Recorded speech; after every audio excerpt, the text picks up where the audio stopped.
sí gbogbo ajímẹ́fun jákèjádò mo kí yín ẹ kú àyájọ́ ọjọ́ àwọn olùkọ́.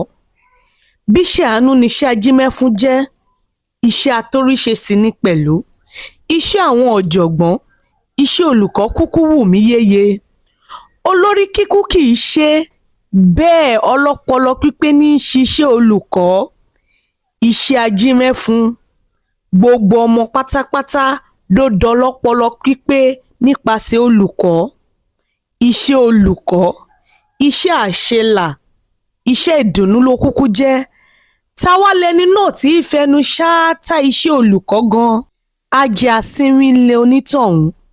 Gbogbo òbí tó bá wá fojú tẹ́ńbẹ́lú olùkọ́ láyé, á jẹ́ pé kò fẹ́ kọ́mọ rẹ̀ ní láárí láyé nù.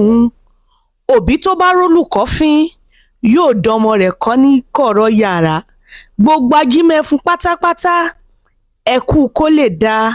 Mo kúkú fẹ́ dádájọ́, mo fẹ́ di dókítà. Kò mà ṣeé fẹnu lásán jẹ́ bí kò ṣe ẹni bá gbawájú olùkọ́ kọjá. Olùkọ́, Ọlọ́run á san yín lẹ́san.